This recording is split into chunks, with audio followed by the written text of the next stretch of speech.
הקדוש ברוך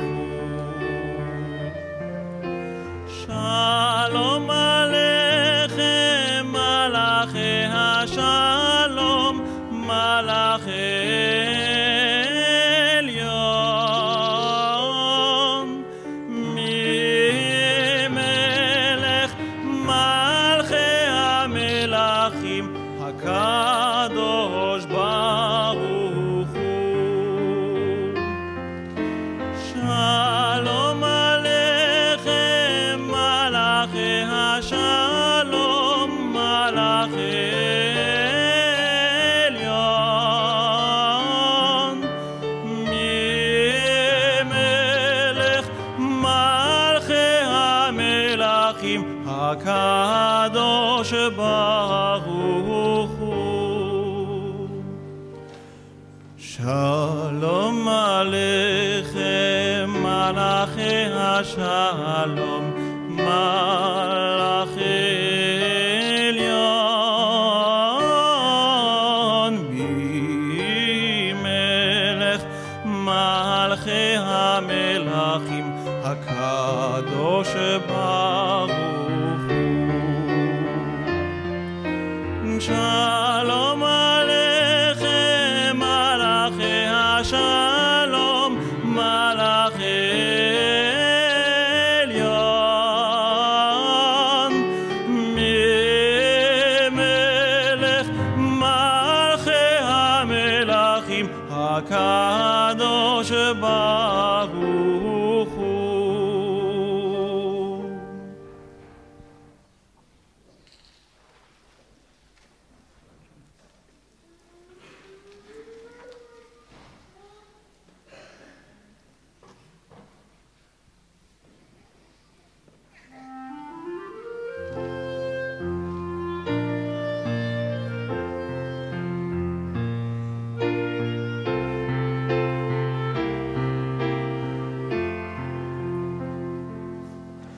על הדבש ועל העוקץ, על המר והמתוק, על ביתנו התינוקת שמורי לי הטוב, על האש המבוערת, על המים הזכים, על האיש השב הביתה מן המרחקים, על כל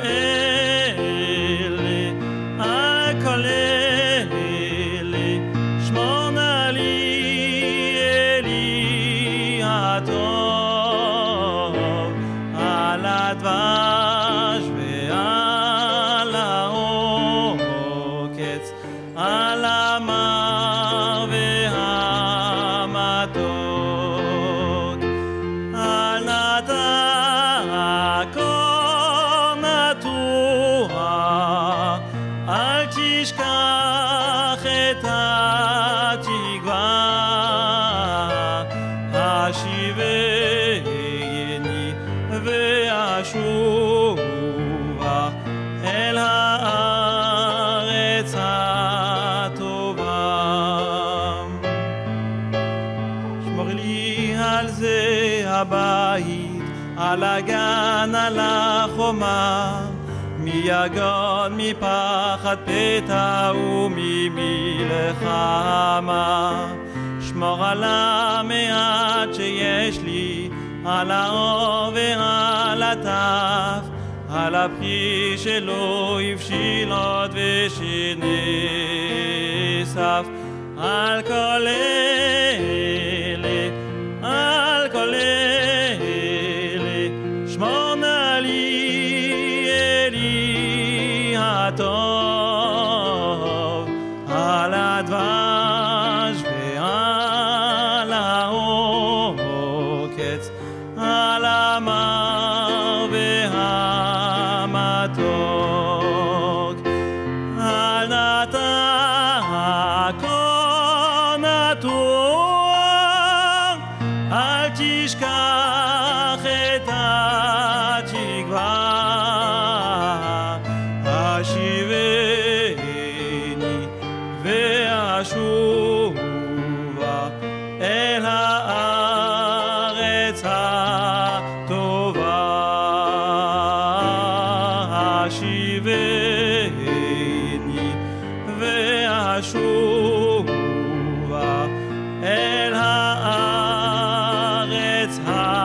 טובה,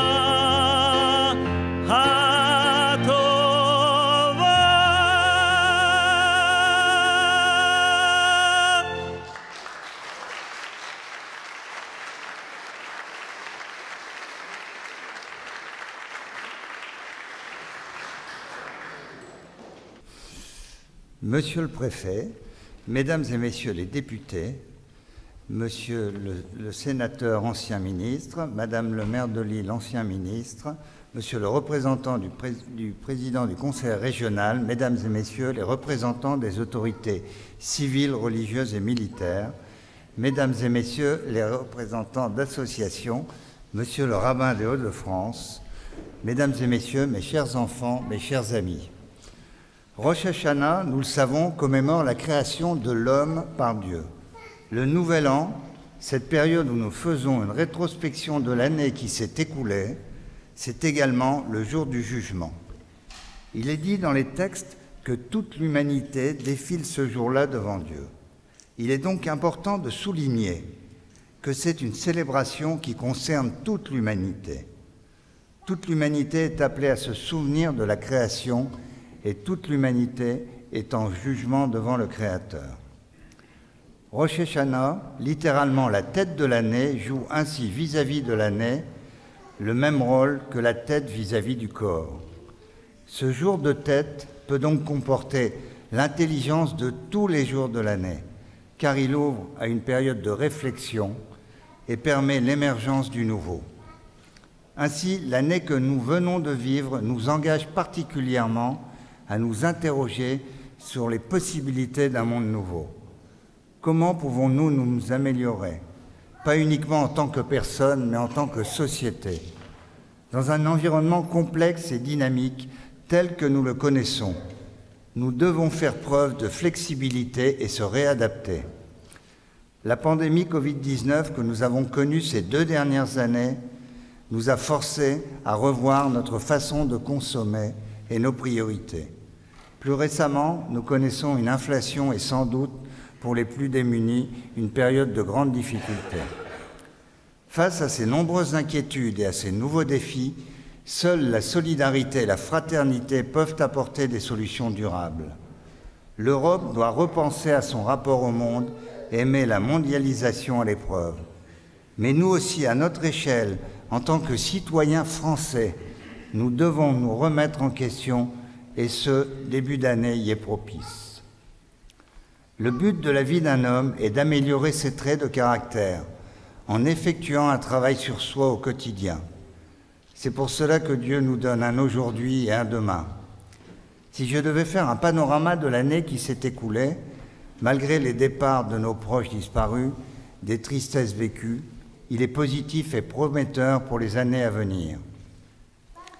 Notre grande synagogue de Lille a fêté ses 130 ans le 23 janvier dernier. Nous l'avons mis en lumière lors de l'inauguration de la Restauration. De nombreuses personnalités nous ont fait l'honneur de leur présence. Monsieur le ministre de l'Intérieur et des Cultes, Monsieur Darmanin, Madame le maire, ma chère Martine, Monsieur le président du Conseil régional des Hauts-de-France, Monsieur Xavier Bertrand, Monsieur le préfet, Monsieur Leclerc, de nombreux députés, sénateurs, ainsi que les représentants des autorités militaires et des cultes, sans oublier nos anciens combattants et M. Ariel Weizmann qui a orchestré cette cérémonie. Nos conférences ont pu reprendre. Nous avons débuté avec une image forte en rassemblant les 3 cultes monothéistes, le judaïsme par le grand rabbin de France, Raïm Korsia, l'islam par le recteur de la Grande Mosquée de Paris, M. Cheikh Hafiz, le christianisme par l'archevêque de Paris, Monseigneur Ulrich, et enfin le pasteur Jean-Albert Rothman, mon cher voisin. Puis, le temps d'une soirée, sous le thème « La foi en Dieu, la foi en l'homme », nous avons assisté à des échanges riches et profonds. Puis, le temps d'une soirée, nous avons échangé avec le docteur Patrick Goldstein, ancien chef du pôle des urgences au CHU de Lille, sur le thème « Crise Covid au-delà du virus. Ne reste pas indifférent devant la vie de ton frère ». Il nous a confié ce soir-là que seule la solidarité a permis aux soignants de faire face à la première vague Covid. suivi de Dominique Jarassé, architecte et écrivain, qui nous a parlé du temps des synagogues, et monsieur le grand rabbin Bruno Fison, le bien-être animal, éthique et judaïsme. Et dernièrement, nous avons eu l'honneur de recevoir monsieur Jean-Louis Debré, une histoire de famille. Et en ce début de mois de septembre, notre rabbin des Hauts-de-France, monsieur Dahan, nous a rappelé les valeurs communes entre le judaïsme et la République, ce lien indéfectible. Toutes ces rencontres marquantes ont été possibles avec la baisse des restrictions sanitaires. Nous pouvons de nouveau célébrer nos grands moments de joie et nos cérémonies de mariage. J'ai pu observer au sein de notre communauté un renouveau, un élan de solidarité et de bienveillance. Une chaîne intergénérationnelle s'est formée, car nous prenons soin de nos aînés. Je me souviens du premier Kiddush, un grand succès, de nombreux fidèles impatients de se retrouver pour partager un bon repas et les éclats de rire illuminaient la pièce. Un proverbe dit « Seul on va plus vite, mais ensemble on va plus loin ». Notre synagogue est de nouveau ouverte à tous, à l'image de notre communauté accueillante et chaleureuse. Notre grand rabbin de France, M. Chaim Corsia, le répète souvent, le judaïsme porte des valeurs républicaines. Être français et juif sont deux éléments indissociables de notre identité, comme les deux faces d'une même médaille. Le judaïsme et la République ont ainsi scellé une union sacrée. Force est de constater que nous sommes tous les enfants d'Abraham et de Marianne. La devise de notre consistoire n'est-elle pas depuis 200 ans religion et patrie? Alors pourquoi en 2021, selon les derniers chiffres du ministère de l'Intérieur, 73% des actes racistes portant atteinte aux personnes sont dirigés contre les Juifs? Pourquoi les actes antisémites ont-ils augmenté de 75% cette année? Ces statistiques sont affligeantes et démontrent, s'il le fallait encore, l'actualité de ce singulier phénomène qu'est l'antisémitisme, englobant antijudaïsme, judéophobie et antisionisme. De nos jours, ces actes ne gangrènent plus uniquement nos rues, mais se propagent en ligne. Nous devons à présent combattre la cyberhaine et mettre en place des lois afin de lutter contre la banalisation de ces actions. Dans son discours commémorant les 80 ans de la rafle du Veldiv, le 17 juillet dernier, le président de la République, Emmanuel Macron, a appelé les forces républicaines à redoubler de vigilance face à un antisémitisme plus brûlant et rampant qu'il y a 20 ans. Le CRIF a dénoncé de son côté une tentative violente et mensongère pour délégitimer l'État d'Israël et a souligné que cette stigmatisation n'est que le reflet d'un antisémitisme qui s'affuble du masque de l'antisionisme. La LICRA, la Ligue internationale contre le racisme et l'antisémitisme, a montré du doigt cet antisémitisme obsessionnel d'une certaine gauche qui déshonore la République et cherche à enflammer l'opinion. Rappelons ici que l'Assemblée nationale a voté une résolution en date du 3 décembre 2019 qui associe l'antisionisme à une forme d'antisémitisme. Attiser la haine relève de l'inconscience et fait courir un grand risque à notre société.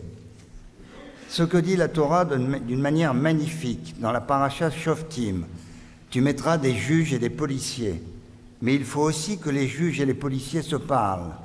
On a souvent le sentiment que les juges ne vivent pas dans la même société que nous, comme nous l'avions vu lors du procès lors du non-jugement de l'affaire du docteur Sarah Halimi. Nous n'avons que trop entendu des promesses. Nous ne pouvons tolérer aucune parole, aucun geste, aucun acte qui viendrait se contester ce droit inaltérable qu'ont tous les citoyens de croire ou de ne pas croire, qu'ont les juifs, les catholiques, les musulmans et les protestants, tous les fidèles, de croire et de pratiquer librement et sereinement. Car c'est cela la laïcité, c'est cela qui fait la France et sa richesse. Et c'est pour cela qu'elle continue de briller dans le monde et qu'elle reste une référence. Aujourd'hui, le combat est à reprendre. La France doit avoir davantage conscience de ce qu'on ne doit jamais oublier. Car soyons lucides, nous avons oublié. Nous avons oublié qu'après des Dreyfus dont le combat celui des grands républicains, façonnait la France telle que nous l'aimons.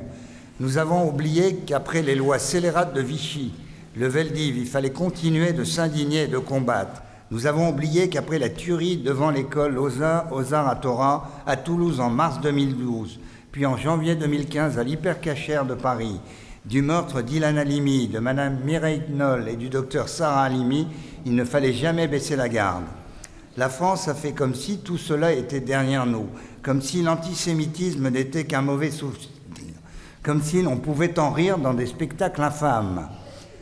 Nous avons fait comme si l'antisémitisme ne nous concernait plus. Pire, comme si cela concernait que les Juifs. Quelle erreur, quelle faute! Tant que l'on ne fera pas de l'antisémitisme une grande cause nationale, tant que l'on acceptera des choses inacceptables, on ne pourra pas lutter efficacement. La question de l'antisémitisme nous concerne tous et nous a toujours concernés. Quand on s'en prend aux Juifs, on s'en prend également à la République. C'est une spirale infernale qu'il faut combattre avec la plus grande fermeté. Nous voulons à présent que les actes soient joints à la parole. Il ne faut plus que jamais, et plus fermement encore, rappeler le danger des extrêmes, quels qu'ils soient et d'où qu'ils viennent, et en particulier ceux qui cherchent à démystifier un passé antisémite honteux et prônent la mise au ban de certains de nos concitoyens, alors même que la Constitution ne reconnaît qu'une seule entité, la communauté nationale.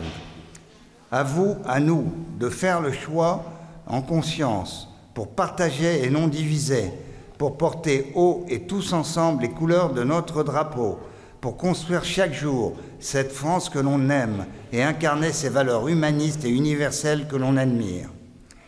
En se projetant vers un demain que l'on construit au quotidien ensemble, on résiste aux obscurantismes qui prospèrent sur l'ignorance et la peur. Résister, c'est avoir confiance dans l'avenir. C'est l'espérance de jours meilleurs. C'est la foi dans une force qui nous transcende. L'espoir est indissociable de la résistance. Il en est la forme absolue. Résister en tant que juif en 2022, c'est défendre comme citoyen les valeurs de liberté, de démocratie, de fraternité et d'humanisme que chaque juif porte en lui, qui fondent notre société et que certains cherchent à détruire. Résister en tant que juif en 2022, c'est continuer à construire et à développer notre vie juive, porter avec fierté notre judaïsme, notre histoire, notre culture, nos valeurs, constituent la meilleure des réponses à apporter en ces temps troublés à tous ceux qui souhaiteraient tant les voir effacés. Cette volonté qu'a le peuple juif de dire non à la haine, de défendre nos valeurs pour les mettre au service du monde. Garder notre destin entre nos mains nous a toujours permis de survivre aux pires penchants de l'homme. La résistance est l'une de nos valeurs cardinales. Jamais nos ennemis n'ont réussi à éliminer le peuple juif, son héritage et ses enseignements. Ils ne réussiront pas davantage aujourd'hui. Je m'oblige à la fraternité, je revendique l'égalité et la liberté. Résister, c'est rester fidèle à notre passé pour toujours, construire un avenir, et cela passe par la transmission à nos enfants. Mesdames et messieurs, nous sommes les bâtisseurs du futur. Et je vous l'accorde, c'est une lourde responsabilité. Il faut rester attentif et ne jamais accepter l'inacceptable. Le vivre ensemble implique une vigilance collective et une prise de conscience individuelle. Être frère ne suffit pas d'instaurer une relation de fraternité chaleureuse. Cela exige un lien de solidarité qui passe inéluctablement par la prise en compte des autres dans son cheminement. Le combat contre l'antisémitisme et l'antisionisme est un combat existentiel pour notre pays et pour notre République. En cette occasion, avec vous, je veux saluer ces femmes, ces hommes en uniforme ou en civil, qui sont engagés pour nous protéger et sécuriser nos lieux de culte tout au long de l'année, nous permettant de nous réunir en toute sécurité. Ils assurent l'ordre public et garantissent la sécurité de nos institutions, sans distinction de race, de sexe ou de religion. Vous savez que répondre à la peur par le repli, c'est servir des objectifs à nos ennemis. La solidarité et l'ouverture, c'est la plus belle preuve de courage qu'on puisse affirmer. Je sais que les doutes sont là, ils sont nombreux. Nous avons des inquiétudes, Mais je sais aussi ô combien, tous ensemble, nous sommes plus forts. Madame le maire de Lille, Madame Martine Aubry, nous saluons votre détermination sans faille, votre vigilance et vos actions pour lutter contre ces fléaux qu'est l'antisémitisme dans notre belle ville de Lille. Oui, notre devoir, c'est donc de rester optimiste quant à l'avenir. C'est la meilleure, la plus forte, la plus belle des réponses que nous puissions, tous ici présents et ensemble, apporter. Je vous disais précédemment, nous nous présentons devant l'Éternel avec un sentiment d'unité. La question d'uniformité et d'unité, ce sont des questions essentielles dans la société d'aujourd'hui. Le principe de l'uniformité est terriblement dangereux par nature, on écrète. On coupe tout ce qui dépasse, on élimine ce qui dérange. Ceux qui ne pensent pas comme les autres, Dieu nous apprend dans cette humanité, au nom de la tour de Babel, à créer de l'unité, c'est-à-dire de la différence et non pas de l'uniformité. Il faut faire l'effort de sortir de notre petit confort et des idées qu'on rabâche en permanence pour aller vers les idées des autres, vers les autres, pour aller rencontrer les autres. Le principe de complémentarité implique l'idée même de la différence. Comme vous et moi, nous sommes tous humains et pourtant nous sommes tous différents. Donc nous sommes les mêmes, dans le sens que nous sommes humains et en même temps nous sommes tous différents. Au fond, le judaïsme a toujours porté cet impératif d'être soi-même et en même temps d'être tourné vers l'ensemble de l'humanité.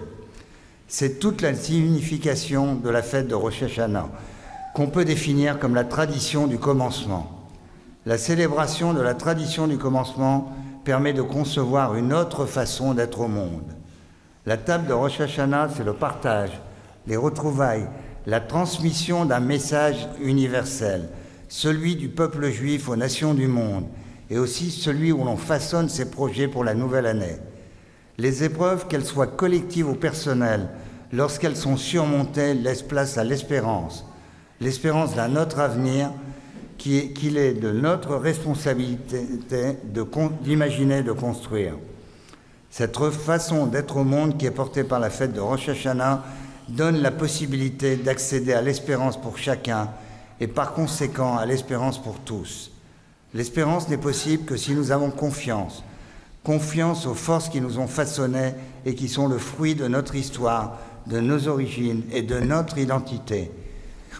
Confiance en l'unité des hommes pour former une humanité harmonieuse qui s'enrichit de ses différences.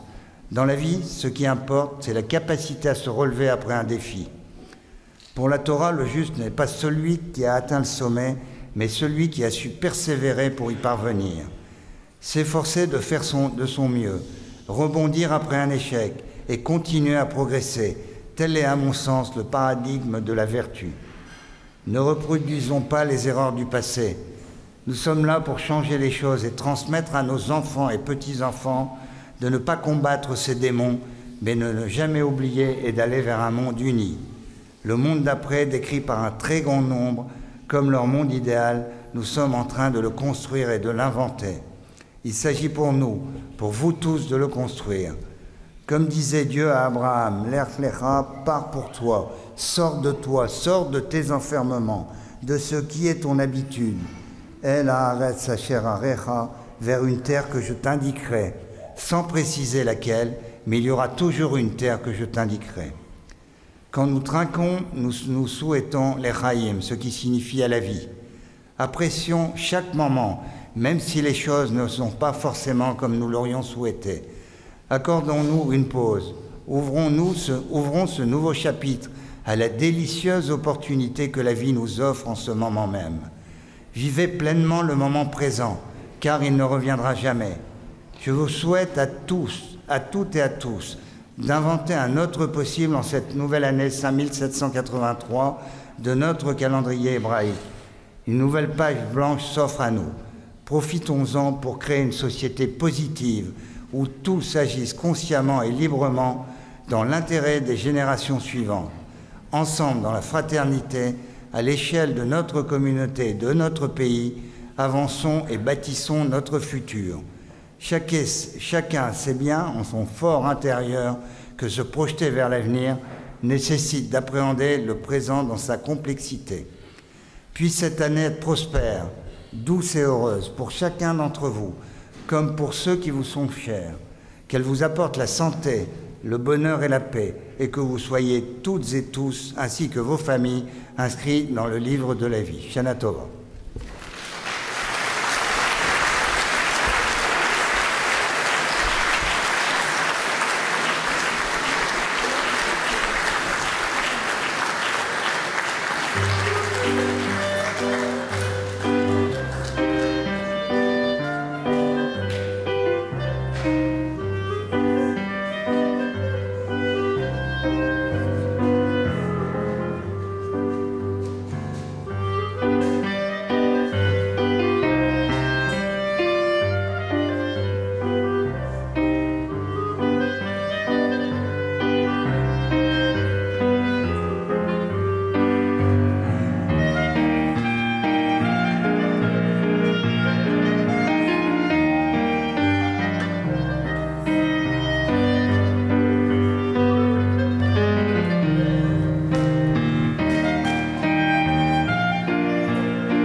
Shana Tova Gityu.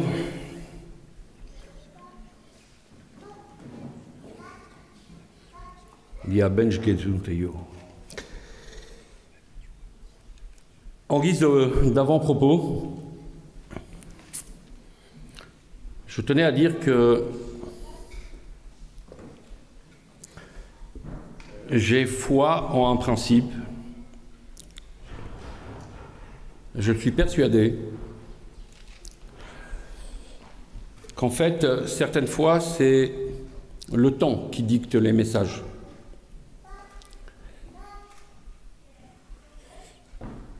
Il y a en fait, c'est notre croyance, il y a quelque part dans l'air une énergie qui nous inspire, qui nous fait dire certaines choses. Nous, tous ici présents, responsables chacun dans son cadre, et voilà que sans que nous nous soyons concertés, sur certains points nous allons nous rejoindre. Alors c'est si rare dans les communautés que les rabbins et les présidents de communautés se rejoignent. Baruch Hashem ici, grâce à Dieu, c'est le cas. Et effectivement, en premier lieu, avant même de commencer, nous allons rendre hommage au travail qui est fait par notre conseil d'administration, le travail qui est fait par notre président de communauté, par toute son équipe. Alors il a une équipe rapprochée, un peu plus loin, hein. Tous ceux qui ont des responsabilités, qui ont des équipes, savent bien comment que ça se passe. Mais c'est à tous et à toutes que nous adressons nos remerciements. Alors, à la veille de Rosh Hashanah, Au seuil d'une nouvelle année, nous souhaitons Shana Tova, Ktiva Vachatima Tova, tout ça, ce sont des formules où nous souhaitons pour nos proches et pour notre communauté la santé, le bonheur et la prospérité. Cependant, pour voir nos désirs se réaliser, nous devons d'abord traverser avec succès ce mois dans lequel nous rentrons ce soir, qui est le mois de Tishri, le premier mois de l'année juive, et particulièrement traverser avec succès ce jour de Rosh Hashanah. En effet, ce mois riche en célébrations est appelé d'ailleurs dans la Bible Chodesh HaShvi'i. Alors, c'est encore un des paradoxes du judaïsme. La Bible l'appelle le 7e mois et pourtant l'année commence par le 7e mois. Allez savoir pourquoi. Quoi qu'il en soit, nos sages disent justement que Shvi ici ne veut pas dire 7e, mais Sevi'i qui veut dire rassasié. Rassasié en bénédiction, rassasié en bonne résolution. Et puis rassasié bien sûr en fête. Sans compter que, vu les repas qui s'enchaînent pendant ce mois, on peut vous dire qu'à la fin du mois, on est bien vraiment rassasié. Chodesh HaShvi'i porte bien son nom. Mais ce mois riche en célébrations représente en fait un sas, un passage obligatoire menant vers une nouvelle année et donc vers une ère nouvelle. Le jour de Rosh Hashanah constitue en fait cette charnière entre le passé, l'année 5782, et l'avenir, l'an 5783. Toutefois, ce sont les décisions du présent. Cette phase charnière entre le passé et l'avenir, ce sont les décisions du présent qui détermineront le cours de cette histoire que nous écrivons.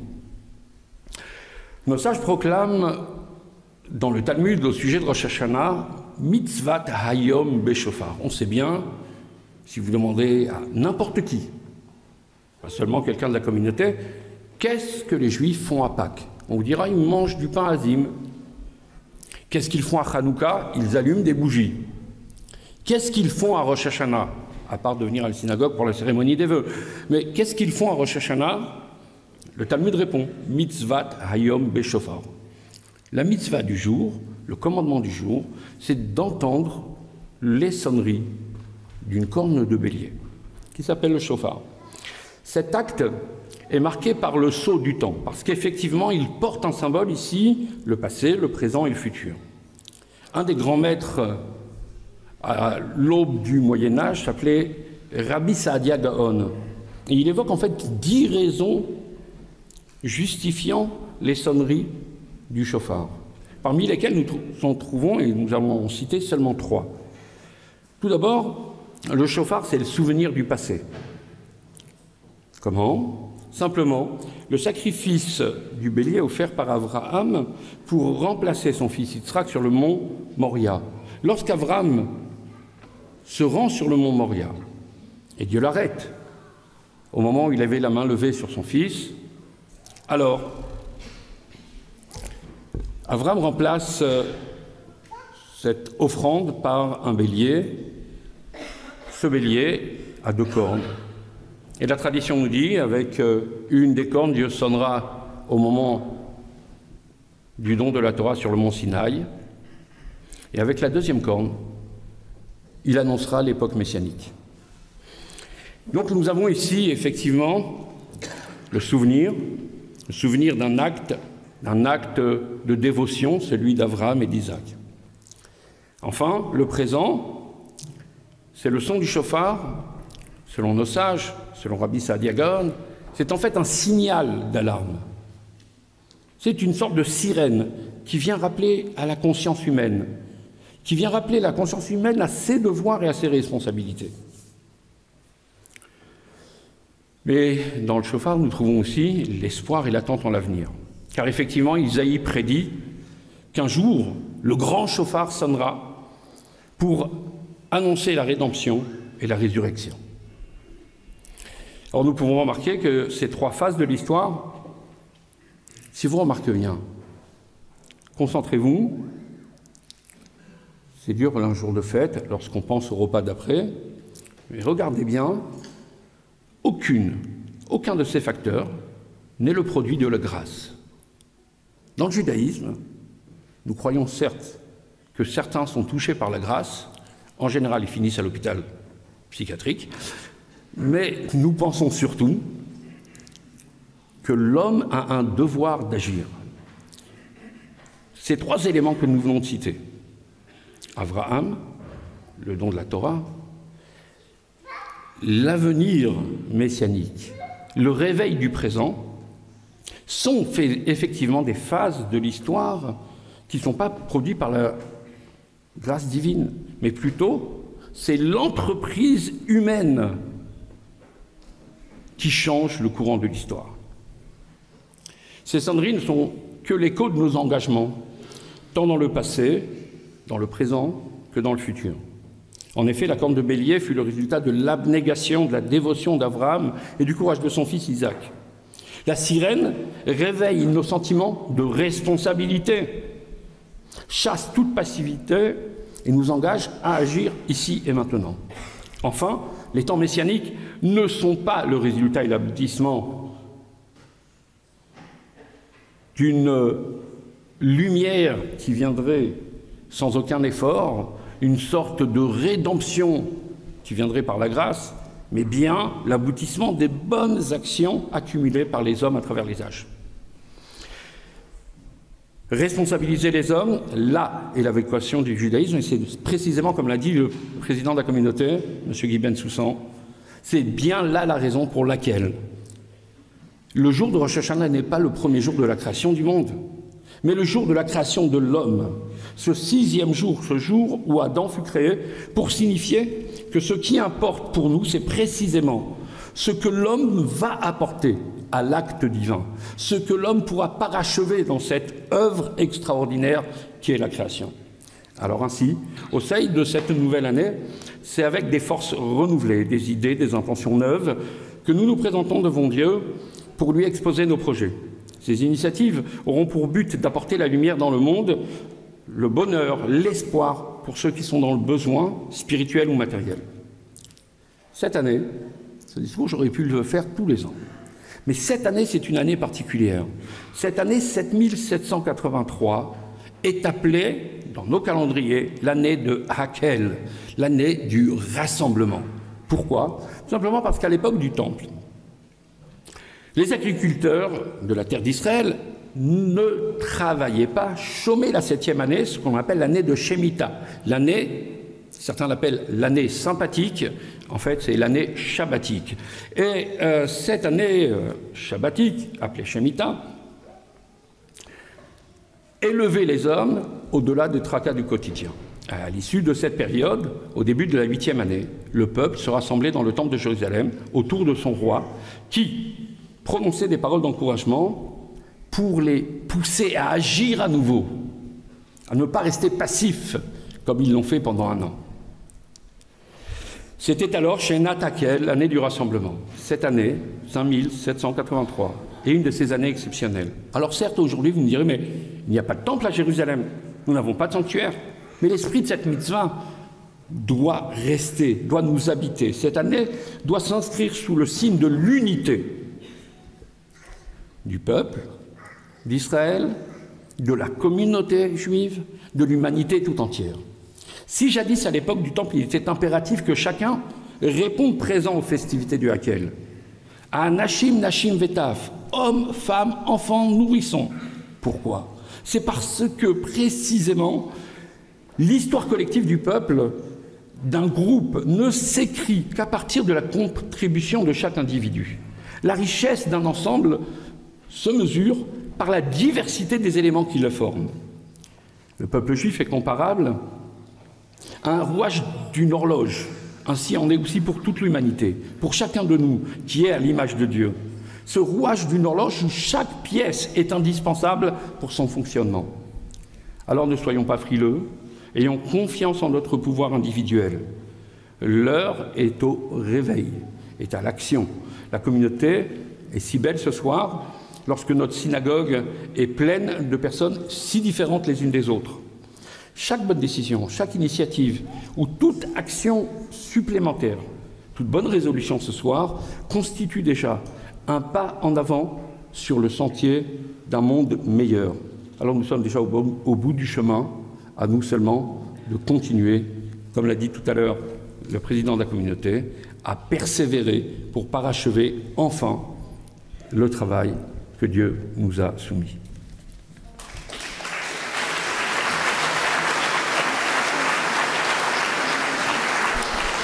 Shana Tova.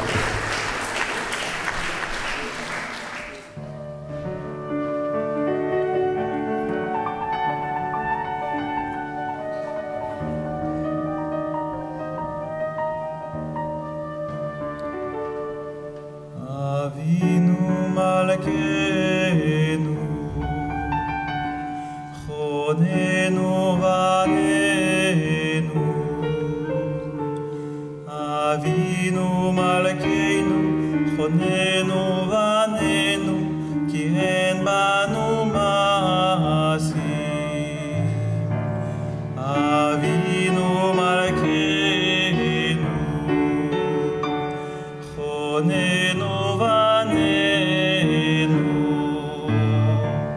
Avinu Malkeinu, Chonenu vanenu, Ki en banu maasim. Aseh imanu tzedaka v'chesed. Aseh imanu tzedaka v'chesed ve'hoshienu. Aseh imanu tzedaka v'chesed. Aseh imanu tzedaka v'chesed ve'hoshienu. Avinu Malkeinu, Chonenu vanenu. Avinu Malkeinu, Chonenu vanenu, Ki en banu maasim.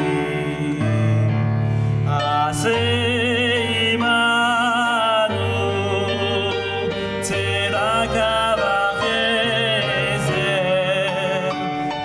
Aseh imanu tzedaka v'chesed ve'hoshienu. Aseh imanu tzedaka v'chesed. Aseh imanu tzedaka v'chesed ve'hoshienu.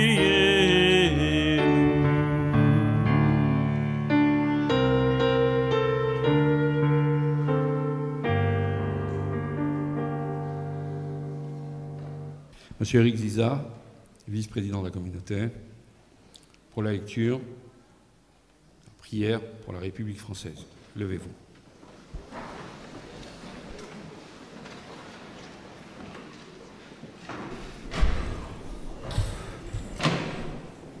Dieu éternel, créateur et maître de l'univers, la force et la puissance t'appartiennent.